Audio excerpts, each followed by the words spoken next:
नमस्कार. आपण आपल्या PYQ सिरीजमधील सायन्सचा आज टॉपिक बघणार आहोत, प्राण्यांचे वर्गीकरण, ॲनिमल क्लासिफिकेशन. आता याचा ट्रेंड कसा आहे प्रश्नांचा आधी ते समजून घ्या. पूर्वी जे प्रश्न विचारले जायचे ते सिंगल लाईन किंवा वन लाईनरमध्ये असायचे, काठिण्य पातळी जास्त नसायची, सोपे असायचे. तसं बघायला गेलं की हा ओव्हरऑल टॉपिकच कसा आहे समजायला अवघड आहे, तुम्ही कितीही अभ्यास करा. ठीक आहे, कारण आत्ताचा ट्रेंड तुम्ही बघाल तर खूप हायर लेवलचे प्रश्न विचारले, खूप जास्त हायर लेवलचे. हा पहिला प्रश्न जो दिसतोय तो पण त्यातच मोडतो. ठीक आहे, म्हणजे पूर्वी जे प्रश्न होते ते थोडे सोप्या पद्धतीचे होते. आत्ता जे प्रश्न आहेत ते मोस्ट ऑफ आपल्याला न सुटणारे आहेत. ठीक आहे, मग तुम्ही हा टॉपिक सोडायचात का? तर अजिबात नाही. हा टॉपिक पूर्ण जेवढा आपल्याला सिलेबसला आहे तेवढं आपल्याला 100% आलंच पाहिजे. कारण जर प्रश्न सोपा विचारला तर आपल्याला तो चुकता कामा नये. आणि जे प्रश्न अगदीच ॲडव्हान्स लेवलला जाऊन विचारले जातात ते कोणालाही सुटणार नाही, हे मी तुम्हाला सांगते. ठीक आहे, त्याच्यासाठी त्या क्षेत्रातलाच पूर्ण अभ्यास केलेली व्यक्ती असेल तेव्हा ती विचार करून हा प्रश्न सोडवू शकेल. आपल्यासारखे विद्यार्थी सोडवू शकणार नाही. मी तर सायन्स बॅकग्राऊंडची आहे, बाय प्रोफेशन डॉक्टर आहे, हे मी तुम्हाला सांगते आहे. तर याच्या मागे काहीतरी तर तथ्य असेल. ठीक आहे, आता हे झालं मला तुम्हाला सांगणं की हा टॉपिक अवघडच आहे, पण ह्या टॉपिकचा अभ्यास आपल्याला करणं भाग आहे. याच्यातल्या सोप्या गोष्टी कोणत्या? तर आपल्याला सोपे सोपे प्रश्न हे सुटायलाच पाहिजे की कोणत्या प्राण्याचं हृदय किती कप्प्यांचं आहे. ठीक आहे, नंतर सस्तन प्राणी कोणते, सस्तन असून पण अंडी घालणारे कोणते, ह्या पद्धतीचे काही जे प्रश्न आहेत हे सोपे प्रश्न आहे. शीतरक्त उष्ण रक्तीय कोणते, शीतरक्तीय कोणते, हे झाले सोपे प्रश्न. ठीक आहे, तर मग हे प्रश्न तुम्हाला आलेच पाहिजे. पण जर खूपच अवघड प्रश्न दिला तर तो कोणालाही येत नाही. हा कोणी तुक्का लावण्याचा प्रयत्न केला तर त्याचा योगायोगाने आला तर ते त्याचं नशीब. ठीक आहे, आता तुम्हाला प्रश्नांचं सगळं कळेल जसं आपण पुढे पुढे जाऊ. आता पुढचं मला सांगायचं काय आहे की याच्यात ज्या काही, एक तर हा टॉपिक खूप मोठा आहे. ठीक आहे, याच्यात एकूण आत्तापर्यंत विचारलेले प्रश्न आहेत 58. म्हणजे सर्वात जास्त विचारला गेलेला हा टॉपिक आहे. तर याचं आता आपल्याला करायचं काय आहे की याच्यात ज्या काही कन्सेप्ट येतील, फॉर एक्झाम्पल ट्रिप्लोब्लास्टिक म्हणजे काय, डिप्लोब्लास्टिक म्हणजे काय, किंवा अरीय सममिती, असममिती, द्विपार्श्व सममिती, किंवा देहगुण, मराठीत देहगुहा असणारे जे ट्रिप्लोब्लास्टिक, हे जे आहेत. नंतर जी काय क्रोनॉलॉजी आहे, तर ह्या सगळ्या ज्या गोष्टी आहेत ना, ह्या मी ऑलरेडी तुमच्या कव्हर करून घेतलेले आहे. त्यामुळे ह्या गोष्टी मी इथे कुठेही एक्सप्लेन करणार नाही, कारण आपलं हेच लेक्चर मोठं होणार आहे. ठीक आहे, तर हे जे चॅप्टर तुम्हाला दिसतो आहे आदरणीय सचिन भस्के सरांच्या पुस्तकातला, हा सगळा टॉपिक मी तुमचा ऑलरेडी घेतलेला आहे. तर त्याची लिंक मी तुम्हाला खाली देईल, त्याच्यात ह्या सगळ्या गोष्टी तुम्हाला भेटून जातील. तर बघा, आता for example cellular grade organisation असणारे कोणते, सेल टिश्यू असणारे, टिश्यू ऑर्गन असणारे, ऑर्गन सिस्टीम असणारे, किंवा जर्मिनल लेअर म्हणजे दुहेरी किंवा तिहेरी आवरण असणारे शरीर रचना, जनन स्तर त्यांचा कसा आहे. नंतर शरीर सममिती, बॉडी सिमेट्री कशी आहे. नंतर बॉडी कॅव्हिटी, सिलोम म्हणजे सिलोमेट, असिलोमेट, सुडोसिलोमेट, युसिलोमेट, हे जे आहेत ना, हे काय आहे नेमकं, हे सगळं तुम्हाला त्या व्हिडिओमध्ये बघावं लागेल. नंतर बॉडी, हे बघा, बॉडी हे सेगमेंटेशन म्हणायचं असेल. त्याच्यानंतर मुख आणि गुदद्वार निर्मिती, नंतर ऑर्गन नंतर प्रचलनाचे अवयव, लोकोमोशनचे जे अवयव आहेत ते, हे सगळं मी तुमचं घेतलेलं आहे. त्याच्यानंतर हे जे आहेत ना, हे तुमचे मी क्रोनॉलॉजिकली पाठ करून घेतलेत की हे कशा पद्धतीने येतात. त्याच्यानंतर प्रत्येक संघ मी तुमचा इन डिटेल करून घेतलेला आहे. तर त्या व्हिडिओची लिंक मी तुम्हाला खाली डिस्क्रिप्शन बॉक्समध्ये देते. हे पुस्तक जसेच्या तसं मी शिकवलेलं आहे. ठीक आहे, तर बघा,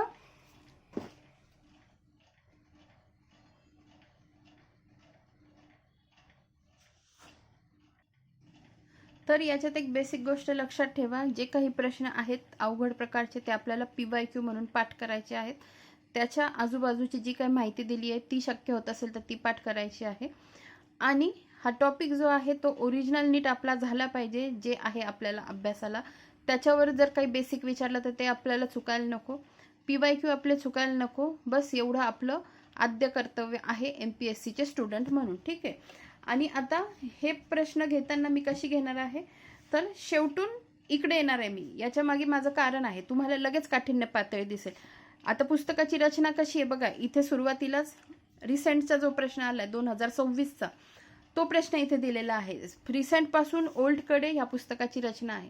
पण हे पुस्तक शिकवताना मी काय करते, तुमचं शेवटच्या प्रश्नापासून पहिल्या प्रश्नाकडे पर्यंत येते आहे. तर आपण सुरुवात करूया आपल्या व्हिडिओला. तर बघा, आपण ह्या पेजवरचे प्रश्न बघूया. आणि पुन्हा सांगते, तर बाकीच्या कन्सेप्ट ही कोणत्याही तुम्हाला सांगणार नाही आहे. याच्याने ओघाओघाने ज्या कन्सेप्ट येतील त्या कन्सेप्ट तुम्हाला त्या आत्मसात कराव्या लागतील. कारण ऑलरेडी मी त्याच्यावर एक lecture series already animal classification आणि प्लांट क्लासिफिकेशनवर आणलेली आहे. तर ते तुम्हाला बघणं आहे. आणि त्याच्यानंतर हा व्हिडिओ ज्यांची ऑलरेडी माहिती आहे त्यांनी डायरेक्ट हा व्हिडिओ बघितला तरी चालेल, किंवा हा व्हिडिओ बघा आणि नंतर ते पण बघा. म्हणजे तुम्हाला रिव्हिजन व्यवस्थित होईल आणि तुम्हाला प्रश्नांचं स्वरूप कळेल आणि नेमकं आपल्याला काय करायचं आहे या गोष्टी तुम्हाला कळतील. तर बघा, आपण बघूया ऑर्निथोलॉजी म्हणजे काय. तर पक्ष्यांचा अभ्यासाला ऑर्निथोलॉजी असे म्हणतात. पक्ष्यांचा अभ्यास करणाऱ्या शास्त्रास ऑर्निथोलॉजी म्हणतात. मानव वंशाचा अभ्यासास काय म्हणतात, अँथ्रोपोलॉजी म्हणतात. ASO 2012ला प्रश्न आहे बघा, सिंगल लाईन प्रश्न आहे. त्याच्यानंतर गोगल गाय डॅश डॅश या संघात मोडते. तर कोणत्या संघात मोडते, मोलुस्का या संघात मोडते. STI 2011ला आलेला प्रश्न आहे बघा. मी मुद्दामून शेवटून सुरुवात केलेली आहे. तर प्रश्नांचं स्वरूप बघा, सिंगल लाईन प्रश्न आहे आणि हे जेव्हा आपण नॉर्मल अभ्यास करतो तेव्हा हे प्रश्न सुटतात, ठीक आहे. आणि जेव्हा आपण पुढे पुढे येतो तर ॲडव्हान्स लेवल होत जाते. ते तुम्हाला ऑब्झर्व करायचं आहे. आता प्रश्नांची काठिण्य पातळी कशी वाढते. तर आता गोगलगाय कोणत्या संघात येते, तर मोलुस्कामध्ये. मोलुस्का विषय बघून घ्या. मोलुस्का संघातील बरेच प्राणी जलचर असतात, काही भूचर आहेत, उदाहरणार्थ गोगलगाय. सर्वात मोठा दुसरा उपसंघ आहे, याच्यावर प्रश्न ऑलरेडी आलेले आहेत. म्हणजे ऑर्थ्रोपोडा हा सगळ्यात मोठा आहे, त्याच्या खालोखाल कोणता आहे, मोलुस्का आहे. हे प्राणी एकलिंगी आहेत, उदाहरणार्थ गोगलगाय. ऑक्टोपस हा जलचर प्राणी आहे. शंख, शिंपले, पायला यांचे कवच कॅल्शियम कार्बोनेट पासून बनलेले असते. गोगलगाय मोलुस्का या संघात आढळते, ती भूचर आहे, ठीक आहे. पुढे बघा, पचनक्रियेचा यांच्यात अभाव असतो. तर कोणात अभाव असतो, टेपवर्म यांच्यामध्ये पचनक्रियेचा अभाव असतो. टेपवर्म या प्राण्यात पचनक्रियेचा अभाव असतो. हे तुम्ही पाठ करा.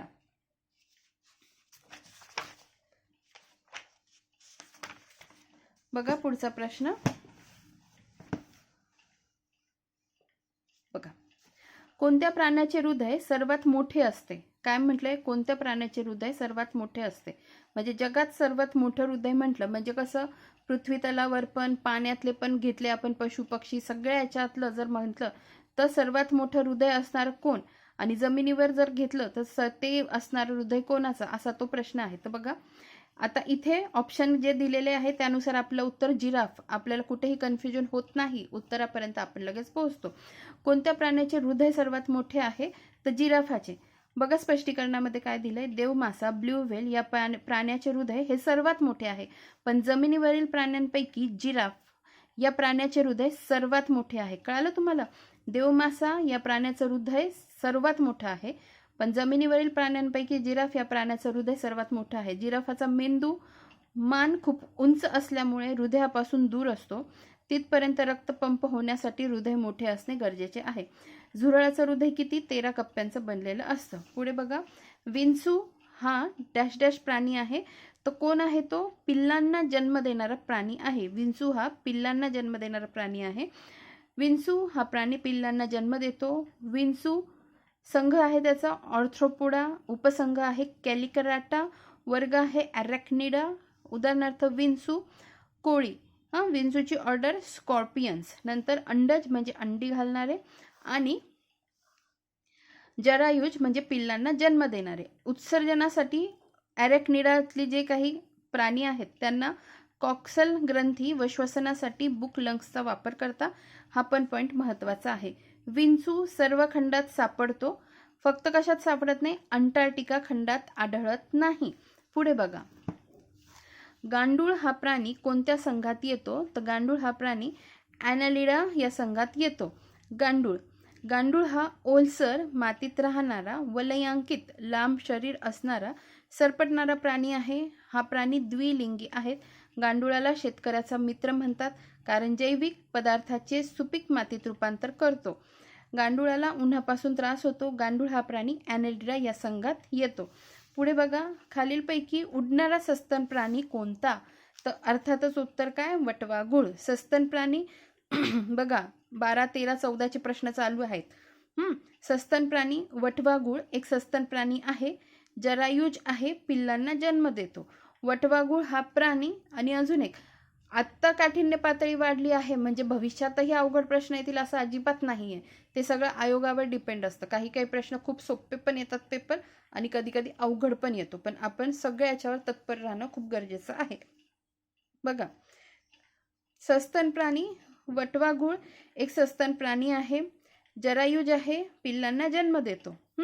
त्याच्यानंतर वटवाघूळ हा प्राणी संघ बघा, कॉर्डेटा. वर्ग क्लास म्हणजे मॅमेलिया. उपवर्ग युथेरिया. गण ऑर्डर चिरोप्टेरा.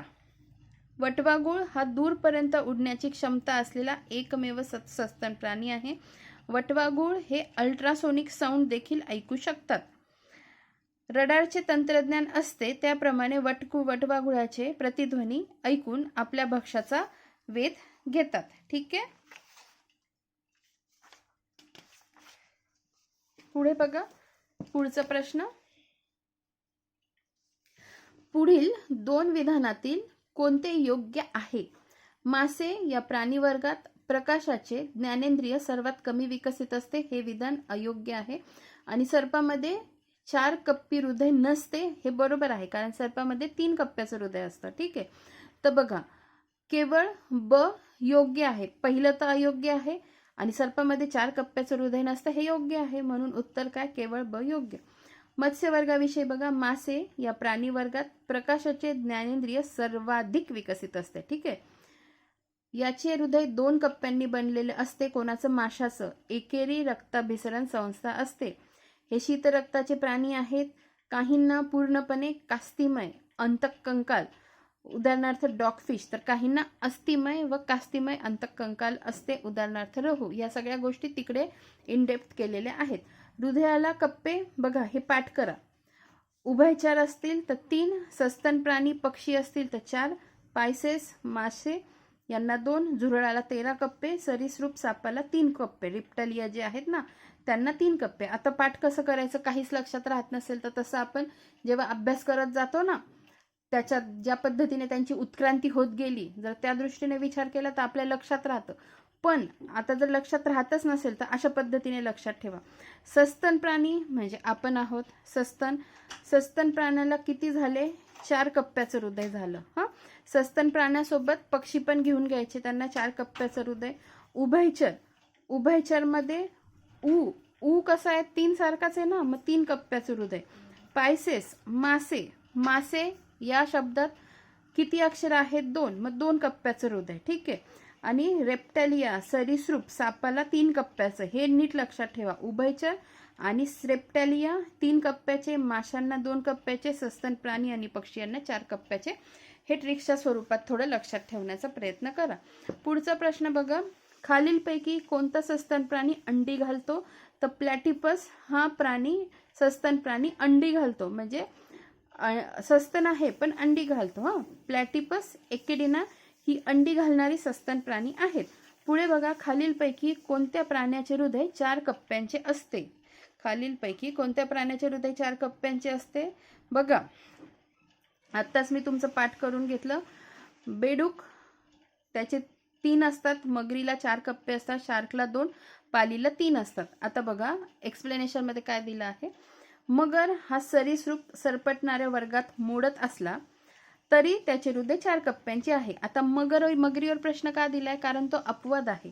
बघा काय म्हटलंय आपण इथे, सरीसृप क्रेप्टेलियामध्ये जे येतात त्यांना 3 कप्प्यांचं हृदय असताना, पण मगर त्याच्यात येऊन सुद्धा त्याला किती 4 कप्प्यांचं हृदय आहे, हे महत्वाचं आहे.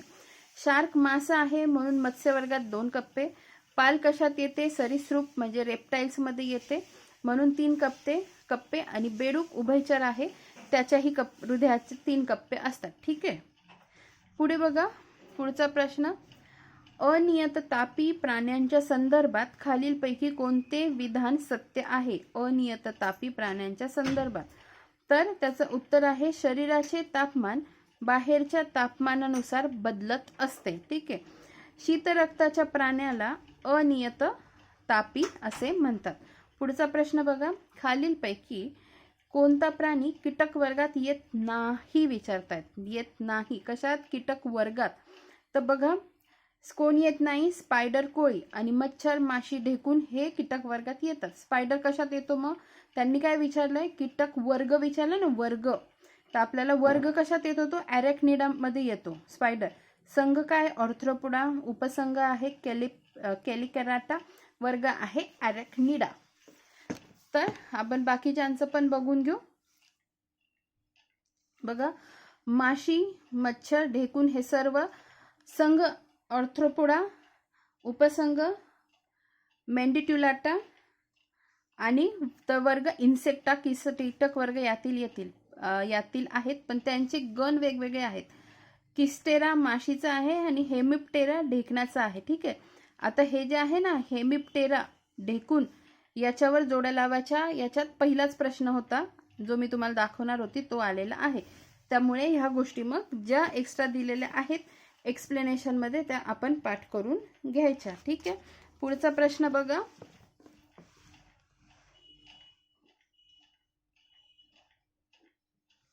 खालीलपैकी कोणता प्राणी अरीय सममित आहे? अरीय सममित आहे, तर त्याचा अर्थ तो आहे तारामासा. आता अरीय सममित म्हणजे काय हे तुम्हाला त्या लेक्चरमध्ये कळेल आणि याही लेक्चरमध्ये एका ठिकाणी त्यांनी दिलेलं आहे, तेव्हा आपण बघू. तर याचं उत्तर काय आहे? तारामासा. आता अरीय सममित आहे. आता मासा आणि बेडूक बघितलं तर ते द्विपार्श्व सममित आहे, म्हणजे मधून जर छेद घेतला तर बरोबर 2 वेगवेगळे छेद होतात त्यांचे. ठीक आहे. तर तारामासा स्टारफिश, शरीर कसं आहे? ताराकृती, नलिका पादाच्या साहाय्याने हालचाल करतो. संघ इकायनोडर्मॅटा. वर्ग ॲस्टेरोडी, यांच्यावर कॅल्शियम कार्बोनेटचे कडक कवच असते. विकसित देहगुहा असते व हे प्राणी अन्न विशेष अशा जलभिसरण व्यवस्थेतून मिळवतात. आढळ सागरात त्रिस्तरीय, एकलिंगी, अरीय सममित, अखंडित शरीर यांच्यात उत्सर्जन संस्था नसते व हे अमिबाप्रमाणे उत्सर्जन करतात. ठीक आहे. सिल्वरफिश सर्वसाधारण आता बघा, हे कसले प्रश्न सुरू झाले? 14-15चे. आता 15-16 कडे आपण वळतोय. हे 15चे आहेत. आता 15-16 कडे आपण चाललो आहोत. सिल्वरफिश सर्वसाधारणपणे कशासोबत आढळतात? तर कशासोबत? जुनी पुस्तकांसोबत. ठीक आहे. सिल्वरफिश वैज्ञानिक नाव सॅकरिना. आता याच्यात हाच प्रश्न झाला, रिपीट झाला तर तुम्हाला चांगलीच गोष्ट आहे, पण उद्या असं विचारलं सिल्वरफिश सर्वसाधारणपणे जुन्या पुस्तकांसोबत आढळतो, त्याचं वैज्ञानिक नाव काय? त्यामुळे मी तुम्हाला काय म्हणते, त्याच्याशी आजूबाजूला असणारी सगळी माहिती जरा नीट लक्षात ठेवा. सिल्वरफिश वैज्ञानिक नाव सॅकरिना. सृष्टी प्राणी विभाग ऑर्थ्रोपोडा. वर्ग कीटक वर्ग. त्याच्यानंतर गण थॅसेनोप्टेरा. प्रजाती लेपिस्मा. जाती एल सॅकरिना. सिल्वरफिश हा प्राणी कीटक वर्गातील असून आपण पुस्तकांना जुन्या वाळवी लागली म्हणतो ना, ती वाळवी म्हणजे सिल्वरफिश होय. रात्रकिडा आहे. माशाच्या शेपटाप्रमाणे पृष्ठभाग असतो, त्यामुळे त्यास सिल्वरफिश असे म्हणतात. ठीक आहे. पुढे बघा, ही सहसा जुन्या पुस्तकांसोबत आढळतात. पुढचा प्रश्न, शेपूट आणि पाय असणारा हा उभयचर वर्गातील प्राणी आहे, तर हा कोण आहे? सॅलमँडर. वर्ग त्याचा आहे एम्फिबिया. उभयचर वर्ग. या वर्गातील प्राणी पाणी व जमिनीवर आढळतात. यांच्या शरीरावर खवले नसतात, पण त्वचा मृदू असून श्लेष्मक ग्रंथींमुळे कायम ओलसर व बुळबुळीत असते. याच्या हृदयाला 3 कप्पे असतात आणि जे मी याचं लेक्चर देईल ते डिस्क्रिप्शन बॉक्समध्ये त्याची लिंक देते. ठीक आहे. पुढे बघा, याच्या हृदयाला किती 3 कप्पे असतात? हे प्राणी एकलिंगी अंडज असून यांच्यात बाह्य फलन होते. उदाहरणार्थ बेडूक, टोड, सॅलमँडर हे कशात आले? बेडूक कशात आला? टोड, सॅलमँडर कशात आले? हे उभयचर मध्ये आले. ठीक आहे. पुढे बघा, पुढील 2 विधानांपैकी कोणते विधान योग्य आहे? सिल्वरफिश प्राणी मत्स्य वर्गात येतो. येतो का? आत्ताच आपण सिल्वर फिशचं बघितलं ना, कशात येतो तो? तर ऑर्थ्रोपोडा मध्ये येतो ना तो. तर मग ह्या गोष्टी लक्षात ठेवायच्या. सिल्वर फिश कीटक वर्गात येणारा आहे. फिश आहे म्हणून तो पायसेस मध्ये येतो का? तर नाही येत. ह्या गोष्टी लक्षात ठेवा. बघा, पुढील 2 विधानांपैकी कोणतं योग्य आहे? सिल्वर फिश प्राणी मत्स्यवर्गात येतो नाही, हे विधान चुकीचं आहे. आणि कुत्र्याचे जास्तीत जास्त आयुर्मान 15 वर्ष असतं, तर नाही, हे पण चुकीचं आहे. तर ए आणि बी दोन्ही विधानं योग्य नाहीत. सिल्वर फिश मत्स्यवर्गात मोडत नाही, तर तो एक कीटक आहे. तो ऑर्थ्रोपोडा संघातील कीटक वर्गात मोडतो. त्याचा गण थॅसॅनोप्टेरा, हे नीट लक्षात ठेवा. कारण आयोग काय करतंय? गणांवर प्रश्न विचारायला आयोगाने स्टार्ट केलेला आहे. मग याचा गण लक्षात ठेवा. कशाचा?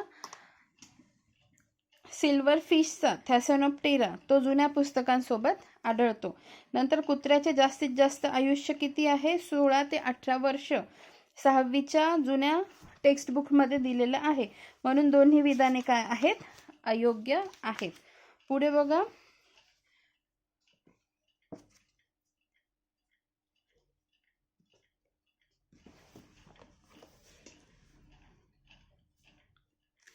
बघा, देवमासा सस्तन प्राणी वर्गात मोडतो.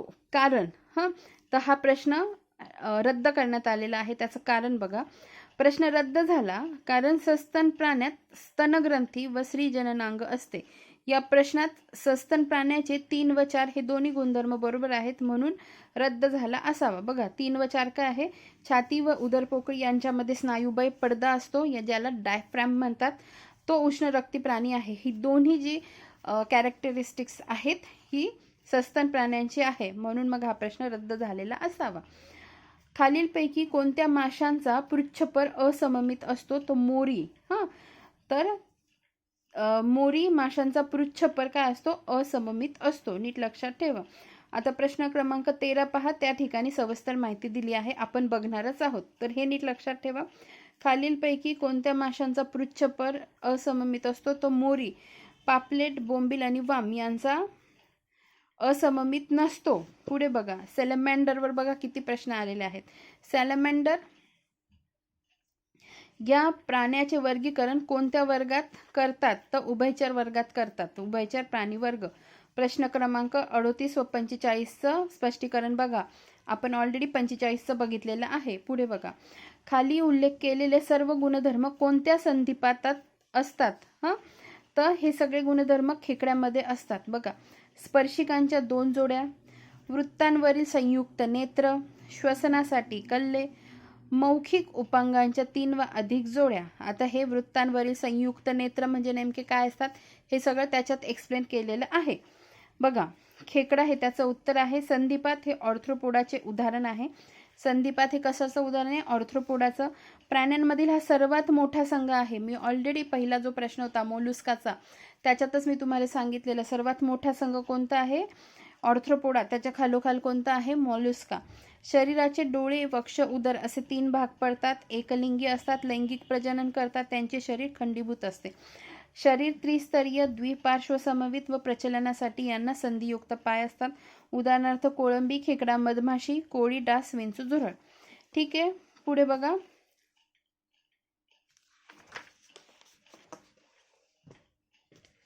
पुढचा प्रश्न. गॅस्ट्रोपोडा वर्गातील गोगलगाईचे कवच डॅश डॅश वॉल्वने बनलेले असते. तर एकेरी वॉल्वने बनलेले असते. ठीक आहे. सृष्टी काय आहे गोगलगाईची? प्राणी. संघ आहे मॉलुस्का. वर्ग आहे गॅस्ट्रोपोडा. आता गॅस्ट्रोपोडा, याला गॅस्ट्रोपोडाच का म्हणतात, याचा अर्थ काय होतो, हे त्या व्हिडिओमध्ये मी प्रत्येक शब्दाची फोड करून सांगितलं आहे. इथे मी काहीही सांगत नाहीये. ठीक आहे. एकेरी शेल गुंडाळलेली असल्यामुळे शरीर असममित असते. उदाहरणार्थ गोगलगाय, पायला, हेल्निकस, लायमॅक्स. पुढे बघा, मलेरियास कारणीभूत ठरणारा प्लाझ्मोडियमचा डॅश डॅश फायलममध्ये समावेश होतो. तर प्रोटोझोआमध्ये येतो. ठीक आहे. तर मलेरिया कारणीभूत प्लाझ्मोडियम संघ प्रोटोझोआ, हिवताप, ॲनाफिलिस डासाची मादी ऑर्थ्रोपोडामध्ये येतं, हत्तीपाय रोग, बुचेरिया ब्रॉन्कोफ्टी, ॲस्केल हेल्मेंथिसमध्ये येतं. पुढे बघा, सरड्यासारखे दिसणारे उभयचर सॅलमँडर डॅश डॅश गणात येतात, तर युरोडेला गणात येतात. आता युरोडेला, ॲन्युरा, अपोडा यांचे अर्थ काय, शेपटीशी रिलेटेड काय अर्थ होतो, मग त्याच्यातले प्राणी कसे असतात हे सगळं त्याच्यात दिलेलं आहे. ठीक आहे, तर हे कशात येतं, सॅलमँडर. आता सॅलमँडर किती, 4-5वा प्रश्न असेल तर सॅलमँडर नीट करायचा. ठीक आहे, तर युरोडेला उभयचर वर्ग, ॲम्फिबिया उभयचर का, प्राण्यात व जमिनीवर दोन्ही ठिकाणी राहू शकतात. बघा, यांच्या अंगावर श्लेष्मल ग्रंथी असल्याने ते कायम ओलसर असतात. यांच्या हृदयाला 3 कप्पे असतात. यांच्यात बाह्यफलन होते, अंडी घालतात. हा वर्ग 3 गणात विभागला जातो. आता मला एक आठवलं, ते तुम्हाला सांगायचं होतं. तुम्हाला काय वाटतं की मध्ये मध्ये जर मी असे छोटे टॉपिक आणले तर तुम्हाला काय वाटतं मी मुख्य टॉपिक घेत नाही आहे? तर त्याच्या मागचं एक कारण समजून घ्या. मोठे टॉपिक आणायला वेळ लागतो, मग तो दिवस वाया जाऊ नये म्हणून मी छोटे टॉपिक का होईना आणते. ठीक आहे, म्हणजे मोठे टॉपिक करायला वेळ जातो आणि मी जर तेच करत बसली तर त्या दिवसाला एकही लेक्चर येणार नाही. मग माझा हेतू काय असतो, मोठा टॉपिक तर आपण नीट करू, मोठे टॉपिक आणू, पण आजचा दिवस वाया जायला नको म्हणून मी तो पण सत्कारणी लावते. ठीक आहे, आणि बाकी ज्यांना जी बडबड करायची ना ती त्यांच्या कर्माने त्यांचं जे होईल ते होईल. माझं सगळं काही कर्मावर आहे. हां, बाकी मी कोणालाही घाबरत नाही ना कोणाला भीक घालते. हां, आणि मी शांत आहे तर मला शांतच राहू द्या. आणि मला बोलता येतं, खूप येतं, पण मला काही कोणाशी डोकं लावायचं नाही आहे. ठीक आहे, आणि हे मी कोणाला म्हणते हे ज्याने त्याने समजून घ्या. हां, उगीच कोणाच्या आयुष्यात काड्या करायला जायच्या नाही.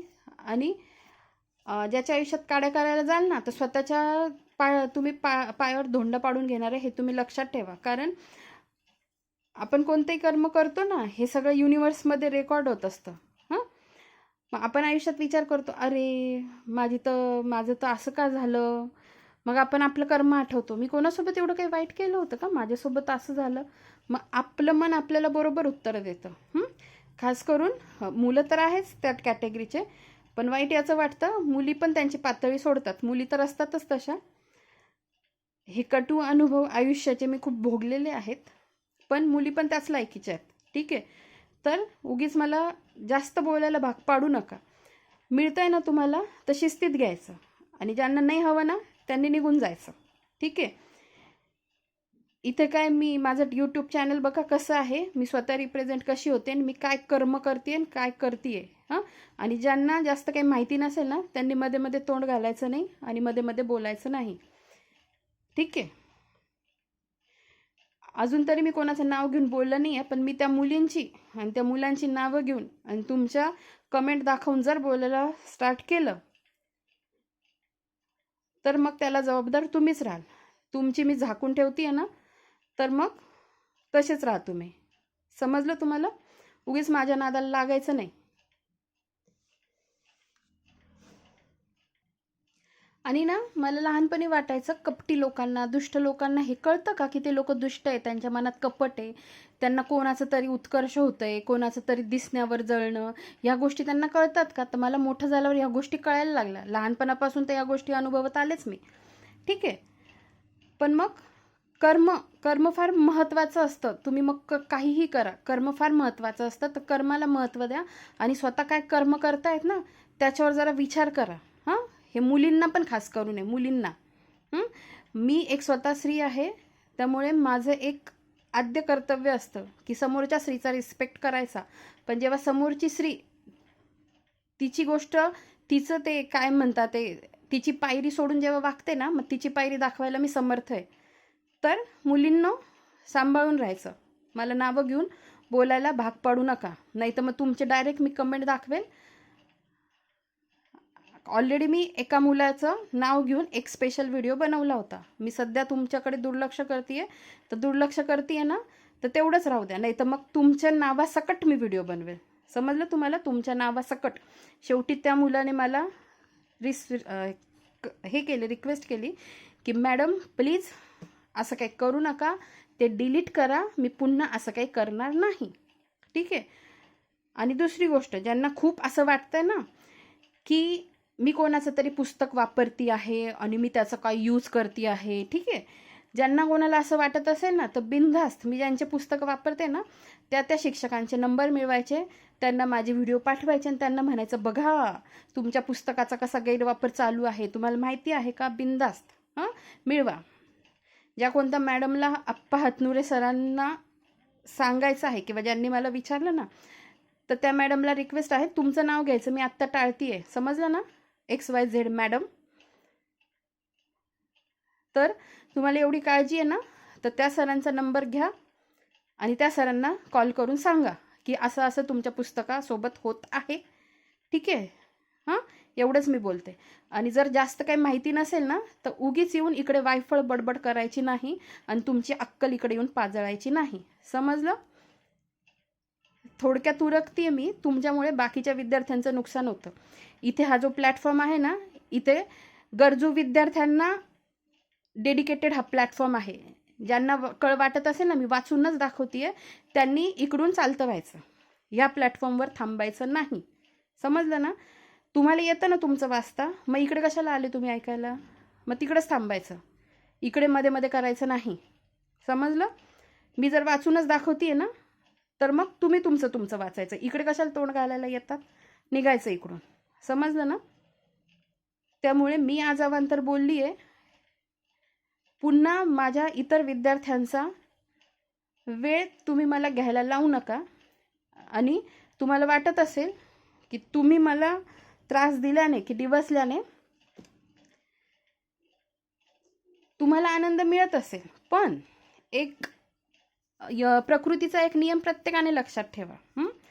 तुम्ही जर एखाद्या चांगल्या कर्म करणाऱ्या व्यक्तीला डिवचत असाल, त्याला हून त्रास द्यायला जात असाल ना, ती प्रकृती 100% तुम्हाला तोंडावर पाडणार आहे आणि 100% तुम्हाला त्याचा त्रास भोगावाच लागणार आहे. मी तर तुम्हाला येऊन काही करणार नाही, मी तुमचं काही बिघडवून घेणार नाही, पण काळ्या दगडावरची रेघ लिहून घ्या, इथे ऐकणाऱ्या प्रत्येक व्यक्तीने लिहून घ्या. नाही त्याच्या आयुष्यात उलटपालट व्हायला लागलं ना तर नाव बदलून टाकेल मी, समजलं ना. त्यामुळे कोणाच्या नादी लागताय आधी पूर्ण माहिती काढायची मग नादी लागायचं, समजलं ना. आणि ज्यांना खूप त्रास होतोय ना हे लेक्चर करताना त्यांनी निघायचं, लगेच निघायचं, थांबायचं नाही. कोणालाही मी इथे इन्व्हाइट केलेलं नाही आहे की इकडे या आणि माझे लेक्चर बघा. आणि जेवढे शिक्षक लोक आहे ना ज्यांचे मी वापरते त्यांना बिनधास्त फोन करायचा आणि त्यांना सांगायचं तुमच्या पुस्तकाचा असा असा वापर होतोय, ठीक आहे. एवढेच धंदे तुम्ही करायचे. बाकी मग शहाण्याला शब्दाचा मार पुरे असतो, बाकी मी बघून गेला तर पुढे काय करायचं ते. बघा हा वर्ग 38व्या नंबरचा प्रश्न आपण बघत होतो, सॅलमँडर. आणि पुन्हा सांगते मी एक स्त्री आहे, दुसऱ्या स्त्रीचा रिस्पेक्ट करणं मला माझ्या घरच्यांनी शिकवलं आहे आणि माझ्या रक्तातही तेच आहे.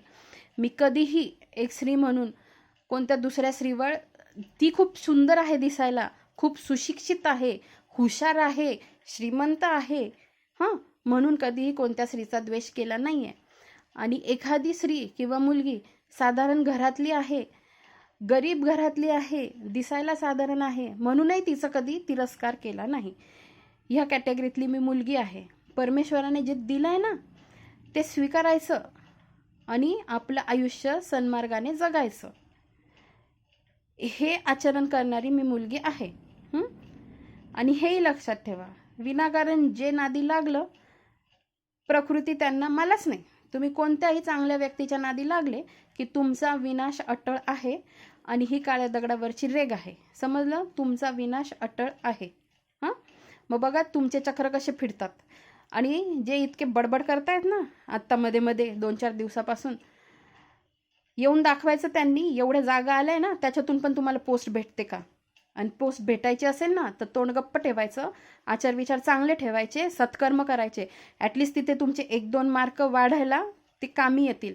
पण जेव्हा तुम्ही दुसऱ्यांच्या आयुष्यात काड्या करता ना मग तुम्ही भरमसाठ किती अभ्यास करणार, नाही तुमचे रपकन मार्क खाली आले 10-12 आणि तुम्ही या सगळ्या एक्झामच्या बाहेर फेकल्या गेले तर बघा माझं नाव खरंच बदलेल मी, ठीक आहे. त्यामुळे स्वतःचं स्वतः बघायचं, दुसऱ्याच्या याच्यात काड्या करायला जायचं नाही. मुलींना पण आहे त्या मुलीचं नाव मी आत्ता घेतलं नाही आहे, त्यामुळे त्या मॅडमला म्हणते सगळ्यांनी शिस्तीत राहायचं, मुलांनी पण आणि मुलींनी पण. आणि मुलींनी खास करून आहे ना स्वतःचं आयुष्य नीट जगायचं. आपण जेव्हा दुसऱ्याचा द्वेष करायला जातो ना तेव्हा आपण आपलंच नुकसान करत असतो, हे तुम्ही समजून घ्या. समजलं ना? माझा आजपर्यंतचा इतिहास आहे, मी कोणाच्या नादी लागलेली नाही, समजलं? आणि तुम्हाला जर वाटत असेल मी असल्या टाईपचे लोक पहिल्यांदा बघतीये, तर माझं पिंडच आहे ना, पिंडच बनलेलं आहे. अशा टाईपचे तर मला पावलावर भेटतात आणि मी डोळ्यांनी बघते त्यांचं काय होतं ते. मला काहीही करायची गरज पडत नाही. त्यामुळे कर्माला मी जास्त मानते आणि म्हणून मी तुम्हाला सोडून देते. काही नाही, चला चालायचंच, हे भेटणारच आहे. अजूनही तुम्हाला शब्द वापरू शकले असते, पण मी माझ्या तोंडाला आवर घालते सध्या. समजलं ना? नाद करायचा नाही, आणि करायचं असेल ना तर मग पुढे तुमच्या ताटात जे वाढून ठेवलं आहे ना त्याच्यासाठी पण सामोरं लगेच जायचं. समजलं ना? नादी नाही लागायचं माझ्या.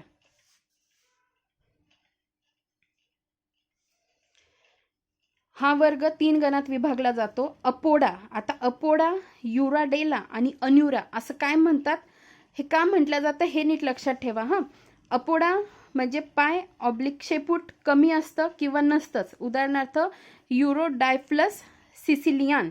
युराडेला शेपूट असतं. उदाहरणार्थ काय, सॅलमेंडर, सायरेन आणि नेक्टरस. आणि अन्युरा डिंबक अवस्थेत शेपूट असतं. उदाहरणार्थ बेडूक, उडणारा बेडूक, ॲलिटस.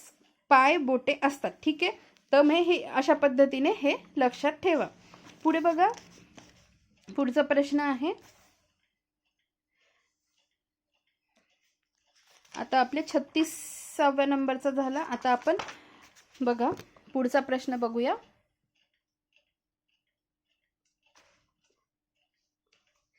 अंडी घालणारे सस्तन प्राणी डॅश डॅश या प्राणी वर्गात मोडतात. अंडी घालणारे सस्तन प्राणी हे डॅश डॅश या प्राणी वर्गात मोडतात. तर प्रोटोथेरिया. आता बघा, प्रोटोथेरिया, युथेरिया, मेटाथेरिया या सगळ्यांचे अर्थ तुम्हाला माहिती पाहिजे. ठीक आहे, त्यामुळे ते लेक्चर खूप महत्त्वाचं आहे, ते 100% बघा. तर प्रोटोथेरिया, अंडी घालणारे सस्तन प्राणी कशात, प्रोटोथेरियामध्ये मोडतात. अंडी घालणारे सस्तन प्राणी हे प्रोटोथेरिया या प्राणी वर्गात मोडतात. ते डकबिल, प्लॅटिपस, एकिडना. आता खालील जोड्या जुळवा. लीच बघा, आता याचं उत्तर काय आहे, 4थ्या क्रमांकाचं उत्तर आहे. लीच कशात येते, ॲनेलिडामध्ये येते. नंतर ऑक्टोपस येतो, मॉलुस्कामध्ये डॉगफिश येतो, पायझेस आणि स्टेगोसारस येतो रेप्टिलियामध्ये. ठीक आहे, आता याच्यात समजा तुम्हाला हे जरी माहिती असेल ना की लीच, आता समजा स्टेगोसारस हे तुम्हाला माहीत नसेल आणि डॉगफिश हे आता इथे त्यांना आता बघा, समजा तुम्हाला स्टेगोसारस आणि डॉगफिश हे माहिती नसेल पण लीच माहिती आहे, ॲनालिडामध्ये येते, किंवा ऑक्टोपस सोपा आहे, मोलुस्कामध्ये येतो, तर मग एक माहिती असेल, एला 4, तर आपल्याला ह्या जोड्या लागून देतात. ठीक आहे, पुढे 10 संघांबाबत थोडक्यात माहिती पाहू, पण यापूर्वी दिलेल्या संघांची माहिती 10 संघांबाबत थोडक्यात माहिती पाहू, पण यापूर्वी दिलेल्या संघांची माहिती दिली नाही. ठीक आहे, म्हणजे ऑलरेडी जे दिले त्याची माहिती आता इथे दिलेली नाही आहे. पोरिफेरा बघा, सर्व प्रकारचे स्पंज या संघात येतात. त्याच्यानंतर या प्राण्यांच्या शरीरावर छिद्रे असतात.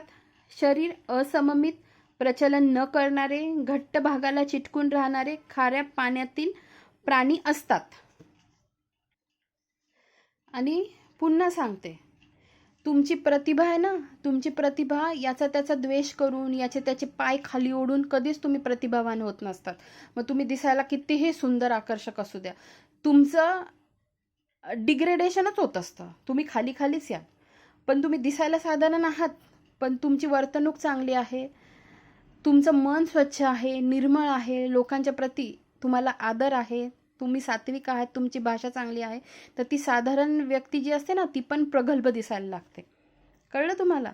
त्यामुळे तुम्ही कसे आहात स्वभावाने हे खूप मॅटर करतं आयुष्यात. त्यामुळे तुम्हाला जर आयुष्यात पुढे जायचं असेल ना तर स्वतःवर वर्क करा, दुसऱ्यावर वर्क करायला जाऊ नका. खास करून ज्या गोष्टीमुळे तुम्हाला काही त्रासच होत नाहीये ना त्यांच्या आयुष्यात काड्या करायला जायचंच नाही. ज्याच्याने कोणाला काही उपद्रव होतच नाही आहे, त्यांना दीड शहाणपणा शिकवायला जायचं नाही. स्वतः नीट बघायचं आणि स्वतःवर वर्क करायचं. ठीक आहे, तेव्हा तुम्ही प्रतिभाशाली व्हाल. खास करून मुली आणि मुलं पण. मुली खूप जास्त बडबड करतात, अपेक्षा नाही आहे मला त्यांच्याकडून, आणि मी कधीच मुलींना टार्गेट करून बोलत नाही. पण ज्या पायरी सोडतात ना, तर त्यांचं नाव घेऊन बोलेल. आता हे एकदा चेतावणी देते.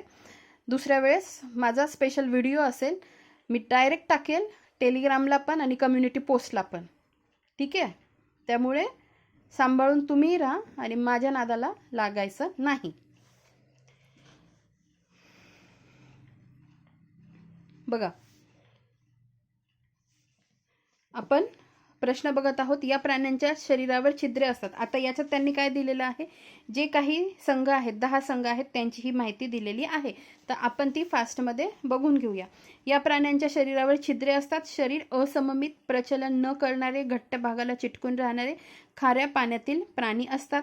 यांच्या शरीरावर कॅल्शियम कार्बोनेट चे आवरण असते. यांचे 3 वर्ग पडतात: कॅल्कॅरी, डेमोस्पॉन्जिया, हायलोस्पॉन्जिया. ठीक आहे, कॅल्कॅरी म्हणजे खाऱ्या पाण्यात राहतात, उदाहरणार्थ सायकॉन, ग्रॅटिया, कॅलेथ्रिना.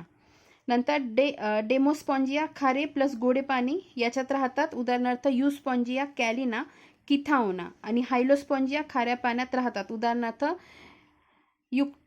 युक्लेक्टेला, हायलोनेमा. ठीक आहे, आता सिलेंडराटामध्ये काय, तर समुद्रात आढळतात, उदाहरणार्थ jellyfish, hydra, corals, Portuguese man of war, sea anemone, प्रवाळ आणि ॲबेलिया. ठीक आहे, आता हे बघा, हे ॲबेलियावर प्रश्न आहे आणि एकदा पोर्तुगीज मॅन ऑफ वॉर, फायसेलिया त्याला म्हणतो, त्याच्यावरही प्रश्न आहे.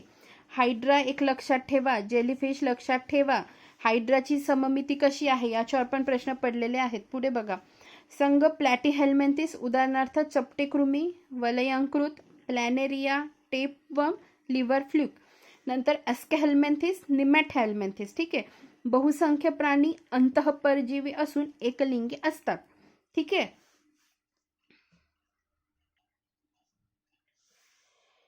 बहुसंख्य प्राणी अंतःपरजीवी असून एकलिंगी असतात. शरीरात आभासी देहगुहा असते, म्हणजे काय, सुडोसिलेम असतात. त्याला सुडोसिलोम म्हणतात. या गटात निमॅटोडा, रॉटिफोरा, गॅस्ट्रोट्रायका, निमॅटोफोरा, अॅकॅन्थोसिफेला, उदाहरणार्थ पिनवर्म, ॲस्कॅरिस, फायलेरिया, हुकवर्म. यामुळे मानवाला आजार होतात, उदाहरणार्थ पिनवर्ममुळे उलट्या होतात, फायलेरियामुळे हत्तीपाय रोग होतो. पुढे बघा, ॲनलिडामध्ये गांडूळ, नेरिस, लीच, जळू. ऑर्थ्रोपोडामध्ये गोम, विंचू, डास, माशी, खेकडा, कोळंबी, मधमाशी. मॉल्युस्कामध्ये हा सर्वात मोठा दुसरा उपसंघ आहे. हे प्राणी एकलिंगी आहेत. मोलुस्का संघातील बरेच प्राणी जलचर असतात, काही भूचर आहेत, उदाहरणार्थ गोगलगाय. यातील प्राणी त्रिस्तरीय, द्विपार्श्व सममित, अपवाद पाहिला असममित आहे. याचे 6 वर्ग पडतात. तर कोणते 6 वर्ग? मोनोप्लॅकोफोरा, गॅस्ट्रोपोडा, एम्फिग्युरा, पेलेसायपोडा, स्कॅफोपोडा आणि सिफॅलोपोडा. ठीक आहे, आता हे आहे ना सिफॅलोपोडा वगैरे, यांना अशी नावं का आहेत? सिफॅलोपोडा, सिफॅलस म्हणजे काय, डोकं, आणि पोडा म्हणजे काय, पाय, डोक्याला पाय असणारे. आता हे मी जेवढं मला आठवतीये ते सांगतेय, तुम्ही क्रॉस चेक करा ते पुस्तक जे मी शिकवलंय, तर ते म्हणजे तुम्हाला मला लक्षात राहील. अरे ऑक्टोपस कशात येतो? सिफॅलोपोडामध्ये येतो. ठीक आहे, तर मग अशा त्याच्यासाठी मी जीव तोडून सांगते. माझे व्ह्यूज वाढवल्याने मी काय बिलिनियर बनणार नाहीये. स्वतःचा फायदा करण्यास, म्हणजे दुसऱ्याचं नुकसान करण्याच्या याच्यात स्वतःचं, म्हणजे जिथे फायदा मिळतोय ना ती गोष्ट तुम्ही सोडू नका. त्याच्यासाठी मी हे सांगते जीव तोडून, की ह्या गोष्टींचे अर्थ तुम्हाला कसे लागतील आणि मग ते प्राणी पण तुमच्या कसे पाठ होईल. गॅस्ट्रोपोडामध्ये गोगलगायच काय येते हे तुम्हाला त्याच्यावरून कळेल. ठीक आहे, पुढे बघा, इकायनोडर्मॅटा. इकायनोस म्हणजे काटे आणि डर्मा म्हणजे त्वचा. प्रचलनासाठी नलिकापाद असतात, रिजनरेशन क्षमता असते, विकसित देहगुहा असते, फक्त समुद्रात आढळतात. या संघातील प्राणी एकलिंगी असून शरीराच्या बाह्य भागावर कॅल्शियम कार्बोनेटचे कठीण काटेरी कवच असते. या संघाचे वैशिष्ट्य असे की जलाभिसरण व्यवस्था या प्राण्यांच्या शरीरात असते, उदाहरणार्थ सी कुकुंबर, सी अर्चिन, तारा मासा. संघ इकायनोडर्माटा. वर्ग ॲस्टिरोडी, सी स्टार, स्टारफिश. नंतर वर्ग ऑफियुरोडी, उदाहरणार्थ बिटल स्टार. वर्ग echinoidea, sea urchin, sand dollar, holothuroidea, sea cucumber, crinoidea, sea lily. पुढे बघा, हेमिकॉर्डाटा, बिळे करून राहणारा समुद्री प्राणी. या संघातील प्राण्यांना अर्धसमपृष्ठ रज्जू प्राणी असे म्हणतात. हे कॉर्डेट्स व नॉन कॉर्डेट्स संघाला जोडणारा दुवा आहे. शरीर रचना मृदू, अखंडित, त्रिस्तरीय, द्विपार्श्व, सममित. हे प्राणी एकलिंगी उभयलिंगी असू शकतात. उदाहरणार्थ सेकेलोग्लॉसस, बेलॅनोग्लॉसस आणि सिफॅलोडिस्कस. लैंगिक प्रजनन करतात. श्वसनासाठी कल्लाविदरांचा वापर. व्हर्टिब्रेटा कॉर्डेटा म्हणजे मत्स्य. सायक्लोस्टोमॅटा उभयचर. सरीसृप म्हणजे सरपटणारे पक्षी आणि सस्तन प्राणी. ठीक आहे, पुढे बघा.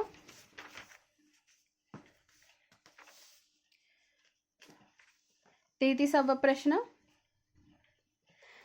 मावा किंवा तुडतुडे किरी हे कोणत्या ऑर्डर विचारली गटामध्ये येतात? तर हे येतात हेमिप्टेरामध्ये. ऑलरेडी हेमिप्टेरा आपण इतक्यात बघितलं.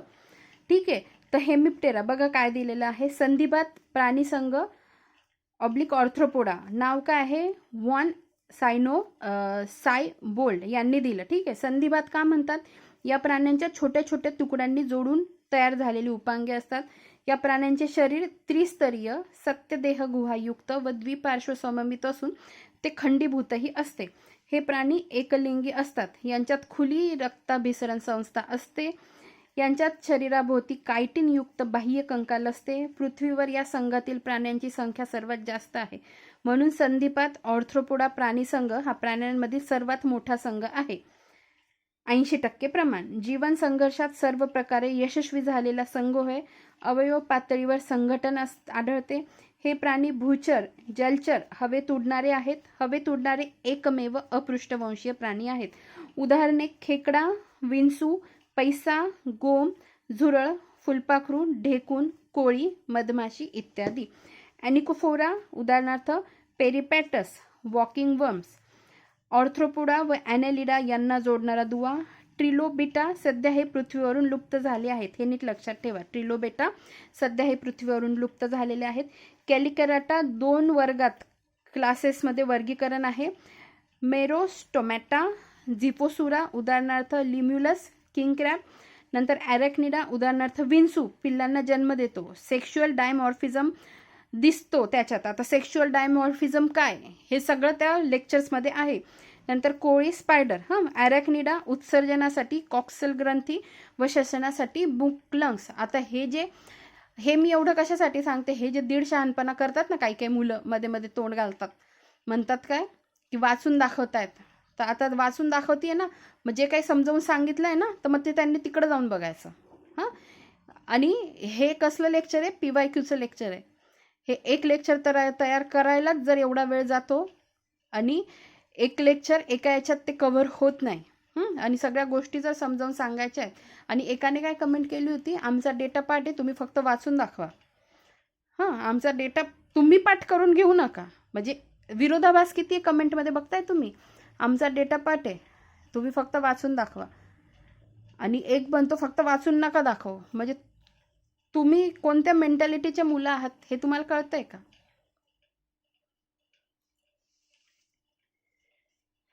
तर ज्यांना एवढं शिकून घ्यायचंय ना, त्यांनी ते लेक्चर जायचं आणि ते लेक्चर करायचे. आणि ते लेक्चर करून पण किती तुम्हाला उत्तर सुटतात लगेच हे तुम्ही तुमचं आकलन करायचं. बघायची तुमची बौद्धिक क्षमता काय. विंचू हा प्राणी पिल्लांना जन्म देतो. विंचू संघ ऑर्थ्रोपोडा, उपसंघ कॅलिकेराटा, वर्ग ॲरेक्निडा. उदाहरणार्थ विंचू. कोळी ऑर्डर काय? स्कॉर्पियन्स. अंडज अंडी घालणारे, जरायुज पिल्लांना जन्म देणारे. वर्ग ॲरेक्निडा उत्सर्जनासाठी कॉक्सल ग्रंथी व श्वसनासाठी बुक लंग्सचा वापर करता. विंचू सर्व खंडात सापडतो पण अंटार्क्टिका खंडात आढळत नाही. मॅन्डिबुलॅटा या उपसंघाचे 4 वर्ग पडतात. क्रिस्टियासी, नंतर किलोपोडा, डिप्लोपोडा, इन्सेक्टा कीटक वर्ग. ठीक आहे. क्रुस्टियासी कठीण कवच कचणारे, श्वसन कल्ल्यामार्फत करतात. उदाहरणार्थ झिंके, योमॉन, खेकडा, कॅन्सर, डॉफ्झिया, ॲस्टॅकस. पुढे बघा, किलोपोडा यांना सेंटिपेड्स असे म्हणतात. मांसभक्षी व विषारी ऑर्थ्रोपोडा म्हणून ओळख. उदाहरणार्थ स्कोलोपेंड्रा. डिप्लोपोडा यांना मिलीपेड्स असे म्हणतात, विषारी नसलेले ऑर्थ्रोपोडा. उदाहरणार्थ जुल्स. इन्सेक्टा कीटक वर्ग. उत्सर्जनासाठी माल्फिजियन नलिका असते. रक्तात रंगद्रव्य नसतात. उदाहरणार्थ फुलपाखरू, उवा, डास, नाकतोडा, झुरळ, ढेकूण. सायलेंट व्हॅली नॅशनल पार्क केरळामध्ये आहे. सिकाडा हा आवाज करणारा कीटक येथे आढळत नसल्यामुळे या व्हॅलीला सायलेंट व्हॅली असे म्हटले जाते. माशी, मच्छर, ढेकूण हे सर्व संघ ऑर्थ्रोपोडा, उपसंघ मॅन्डिब्युलाटा, तर वर्ग इन्सेक्टा कीटक वर्ग यातील आहेत, पण त्यांचे गण वेगवेगळे आहेत. किस्टेरा माशीमध्ये येतं आणि हेमिप्टेरा म्हणजे माशी किस्टेरामध्ये येते आणि ढेकूण हेमिप्टेरामध्ये येतं. ठीक आहे. जगात सर्वात जास्त संख्या कीटकांची आहे. या वर्गाचे 31 गणात वर्गीकरण केले जाते. त्यापैकी काही बघा. डिप्टेरामध्ये माशी येते, हेमिप्टेरामध्ये सिकाडा, ढेकूण, मावा तुडतुडे, नीट लक्षात ठेवा. लेपिडोप्टेरामध्ये फुलपाखरू, पतंग. डिप्टेरामध्ये बघा, डिप्टेरामध्ये माशी येते. प्रश्न यावरच आहे. पुढे थॅसेनोप्टेरा सिल्वरफिश, हेमेनोप्टेरा मुंगी मधमाशी आणि ब्लाटोडी झुरळ. सिल्वरफिश जुनी पुस्तके मासिके यात आढळतात. वाळवी लागणे. वाहक डास ॲनोफिलिस मादी मलेरिया आजार पसरवतात. क्युलेक्स मादी हत्तीपाय रोग. एडिस मादी चिकनगुनिया, डेंग्यू. ठीक आहे. तर आज आपण पहिल्या पार्टमध्ये हे लेक्चर बघितलेलं आहे. आता दुसरा पार्ट मी आणेल ज्याच्यात मी किती प्रश्न आता आपले राहिलेले आहेत.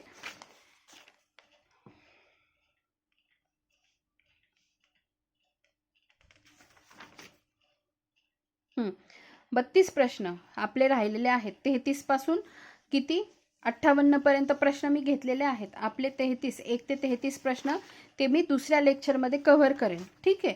आपण पुढच्या व्हिडिओमध्ये भेटूया. आणि शेवटचं जाता जाता पुन्हा सांगते, मुलं तर काही कमी नाही आहे इथे फालतूच्या कमेंट करणारे, पण मुलींनी पण त्याच्या तुडी घेतली ह्या गोष्टीचं वाईट वाटतं. ठीक आहे. मी पुन्हा त्या मुलीला वॉर्निंग देते, पुन्हा ह्या पद्धतीच्या कमेंट केल्या तर तुमचं नाव घेऊन इथे बोलण्यात येईल. आणि सगळ्या मुलींना, मी पण एक मुलगी आहे, एक स्त्री आहे, सगळ्या स्त्रियांना मुलींना विनंती आहे, तुमच्या उन्नतीचा मार्ग तुमच्या कर्मातून जातो असं नको व्हायला. तुमच्याकडे सगळे पैसा आहे, नोकरी आहे, नवरा आहे, घरदार आहे, सगळं आहे, पण तुमचं मन अशांत आहे. आणि जेव्हा सगळं असून पण जेव्हा मन अशांत असतं ना, ते सगळ्यात मोठा लॉस असतो आपल्या आयुष्यातला. जर तुम्हाला मानसिक शांती हवी असेल ना, तर कर्म नीट करा. उद्या तुम्हाला असं नको वाटायला की अरे आपल्यासोबत हे सगळं काय जे होतंय याच्या मागे काय कारण, काय आपण काय असं केलं की आपल्यासोबत ह्या गोष्टी होत आहेत. ठीक आहे. मग सुखी आणि शांत आयुष्य जगायचं असेल ना, तर हे प्रत्येकालाच मी सांगते, कर्म चांगले करा. खास करून जे कोणाचं काही वाईट करत नाहीये, जे त्यांचं आयुष्य जगतायत, ज्यांचं कोणाशी काही घेणं देणं नाहीये, जे असं काम करतायत की ज्याच्याने दुसऱ्यांना फायदाच होतोय, अशा लोकांच्या नादी तर दूरपर्यंत लागायचं नाही. दूरपर्यंत त्यांना टच करायला जायचं नाही. कारण तुम्ही त्यांना टच करायला जाता म्हणजे तुम्ही स्वतःवर काहीतरी ओढावून घेतायत. हे तुम्ही चांगलं लक्षात ठेवा. चांगलं लक्षात ठेवा. हे प्रत्येकासाठी हे मी आज सांगते. धन्यवाद.